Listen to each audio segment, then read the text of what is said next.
বাংলাদেশের সর্বশেষ গুরুত্বপূর্ণ আপডেট সংবাদে আপনাকে স্বাগত। শুরুতেই সংবাদ শিরোনাম, পরে বিস্তারিত। শুরুতেই জানাবো, পুরো বাংলাদেশ বোন আসিয়ার কাছে ক্ষমা প্রার্থী এবং লজ্জিত বললেন হাসনাত আব্দুল্লাহ। পুরো বাংলাদেশ বোন আসিয়ার কাছে ক্ষমা প্রার্থী ও লজ্জিত বলে মন্তব্য করেছেন জাতীয় নাগরিক পার্টির দক্ষিণাঞ্চলের মুখ্য সংগঠক হাসনাত আব্দুল্লাহ। বৃহস্পতিবার 13 মার্চ সামাজিক যোগাযোগ মাধ্যম ফেসবুকে শিশুটিকে নিয়ে স্ট্যাটাসে এই মন্তব্য করেছেন হাসনাত আব্দুল্লাহ। সেখানে তিনি লিখেছেন, আমাদের বোন আসিয়া আর বেঁচে নেই, ইন্না লিল্লাহি ওয়া ইন্না ইলাইহি রাজিউন।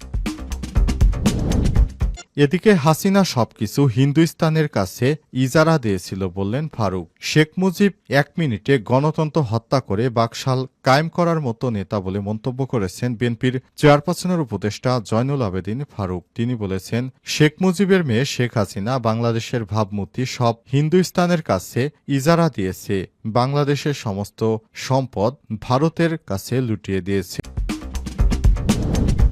জানাবো, স্বরাষ্ট্র উপদেষ্টাকে সরানোর দাবি, সরকারের আপত্তি। প্রায় সবকিছুই নিয়ন্ত্রণে এসছে যে মূল্যস্ফীতি ছিল 11.66% উপর, তা নেমে এসছে সিঙ্গেল ডিজিটে। আগামী জুন জুলাই মূল্যস্ফীতি 5% নেমে আসবে বলে আশার বাণী শুনিয়েছে কেন্দ্রীয় ব্যাংকের গভর্নর ড আহসান এইচ মনসুর। তবে এরই মধ্যে আইনশৃঙ্খলা পরিস্থিতি উন্নতি হয়নি, তাই স্বরাষ্ট্র উপদেষ্টাকে পদত্যাগের দাবি উঠেছে, কিন্তু সরকার আপত্তি জানাচ্ছে।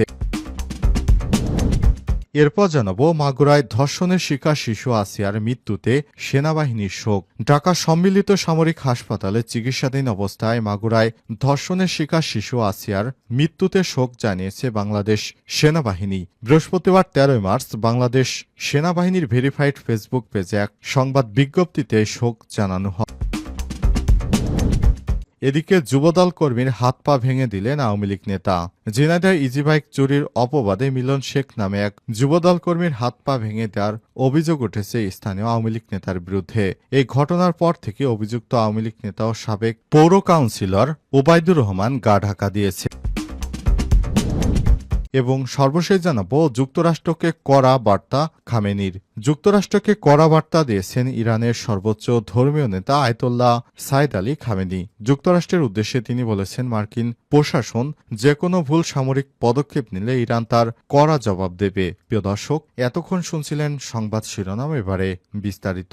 তবে তার আগে বন্ধুরা, অনুরোধ থাকবে সংবাদটিতে একটি লাইক দিন। এই চ্যানেলে আপনি নতুন হয়ে থাকলে আমাদের সংবাদটি দেখতে দেখতে চ্যানেলটি সাবস্ক্রাইব করে রাখুন। কমেন্ট করে বন্ধুরা আপনার মূল্যবান মতামত জানিয়ে দিন আপনি বিশ্বের কোন দেশ থেকে বা বাংলাদেশের কোন স্থান থেকে আমাদের সংবাদটি দেখছেন এবং শুনছেন। এবারে বিস্তারিত।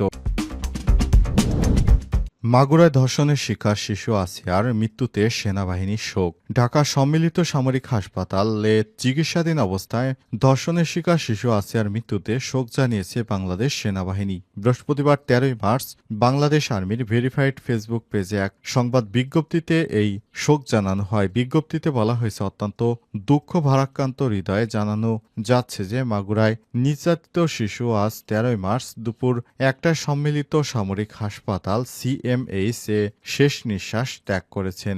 ইন্না লিল্লাহি ওয়া ইন্না ইলাইহি রাজিউন। এতে বলা হয়েছে, সম্মিলিত সামরিক হাসপাতাল CMH এর সর্বাধুনিক চিকিৎসা ব্যবস্থা প্রয়োগ এবং বিশেষজ্ঞ চিকিৎসকদের সর্বোচ্চ প্রচেষ্টা সত্ত্বেও তাকে বাঁচানো সম্ভব হয়নি। শিশুটি আজ সকালে 3বার কার্ডিয়াক অ্যারেস্ট হয়েছে, 2বার স্থিতিশীল করা গেল, 3য়বার তার হৃদস্পন্দন ফিরে আসেনি। উল্লেখ্য, গত 8 মার্চ শিশুটিকে সংকটাপন্ন অবস্থায় ঢাকা CMH হাসপাতালে ভর্তি করা হয়।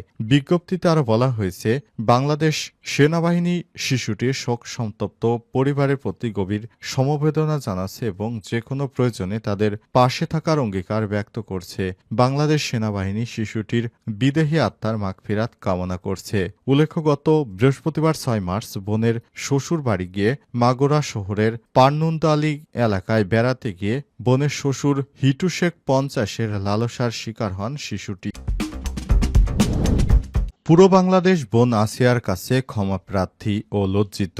পুরো বাংলাদেশ বোন আসিয়ার কাছে ক্ষমা প্রার্থী ও লজ্জিত বলে মন্তব্য করেছেন জাতীয় নাগরিক পার্টির দক্ষিণাঞ্চলের মুখ্য সংগঠক হাসনাত আব্দুল্লাহ। বৃহস্পতিবার ১৩ মার্চ দুপুর ২টার দিকে তার সামাজিক যোগাযোগ মাধ্যম ফেসবুকের শিশুটিকে নিয়ে স্ট্যাটাসে এসব মন্তব্য করেছেন Hasnat Abdullah.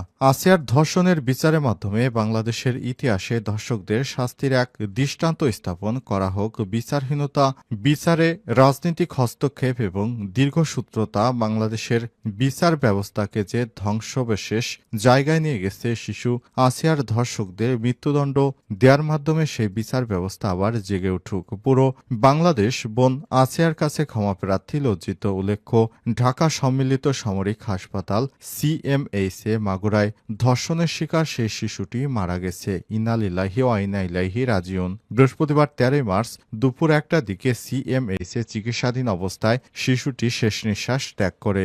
Bangladesh army verified Facebook page থেকে বিষয়টি নিশ্চিত করা হয়েছে। এতে বলা হয়েছে, সম্মিলিত সামরিক হাসপাতাল সিএমএইচের সর্বাধুনিক চিকিৎসা ব্যবস্থা প্রয়োগ এবং বিশেষ চিকিৎসকদের সর্বোচ্চ চেষ্টা থাকা সত্ত্বেও তাকে বাঁচানো সম্ভব হয়নি। শিশুটির আজ সকালে ৩বার কার্ডিয়াক অ্যারেস্ট হয়েছে। ২বার স্থিতিশীল করা গেলেও তৃতীয়বার আর হৃদস্পন্দন ফিরে আসেনি। উল্লেখ্য, গত ৮ই মার্চ শিশুটিকে সংকটাপন্ন অবস্থায় ঢাকা সিএমএইচ হাসপাতালে ভর্তি করা হয়। বিজ্ঞপ্তিতে আরও বলা হয়েছে, বাংলাদেশ সেনাবাহিনী শিশুটির শোকসন্তপ্ত পরিবারের প্রতি গভীর সমবেদনা জানাচ্ছে এবং যে কোনো প্রয়োজনে তাদের পাশে থাকার অঙ্গীকার ব্যক্ত করেছে। বাংলাদেশ সেনাবাহিনী শিশুটির বিদেহী আত্মার মাগফিরাত কামনা করছে। যুবদল কর্মীর হাত পা ভেঙে দিলেন আওয়ামী লীগের নেতা। ঝিনাইদহে ইজিবাইক চুরির অপবাদে মিলন শেখ নামে এক যুবদল কর্মীর হাত পা ভেঙে দেওয়ার অভিযোগ উঠেছে স্থানীয় আওয়ামী লীগ নেতার বিরুদ্ধে। এই ঘটনার পর থেকেই অভিযুক্ত আওয়ামী লীগ নেতা ও সাবেক পৌর কাউন্সিলর ওবায়দুর রহমান গা ঢাকা দিয়েছেন। শনিবার ৮ই মার্চ রাতে মিলনের স্ত্রী বাদী হয়ে সদর থানায় একটি অভিযোগ দায়ের করেছেন। সদর থানার ওসি আব্দুল্লাল মামুন বিষয়টি কালবেলাকে নিশ্চিত করেছেন। এর আগে বৃহস্পতিবার ৬ মার্চ রাতে ঝিনাইদহ শহরের আরবপুর পূর্বপাড়া নিকেতন নিকারিপাড়া এলাকায় ঘটনা ঘটে। আহত যুবদল কর্মী মিলন শেখ ঝিনাইদহ সদর উপজেলার খাজুরা জোয়ারদারপাড়া এলাকার মৃত ইমান আলী শেখের ছেলে এবং পেশায় ইজিবাইক চালক। শনিবার রাতে নির্যাতনের শিকার মিলন এ বিষয়ে ঝিনাইদহ সদর থানায় ওবায়দুর রহমান ও তার ছেলে চঞ্চলের নামে অভিযোগ করেছে পুলিশ ও এলাকাবাসী সূত্র থেকে জানা গেছে, বৃহস্পতিবার শহরের চন্ডাঙ্গার বাস স্ট্যান্ড এলাকায় ভাড়ায় চালিত ইজিবাইক রেখে জোহরের নামাজ পড়তে মসজিদে যান যুবদল কর্মী মিলন।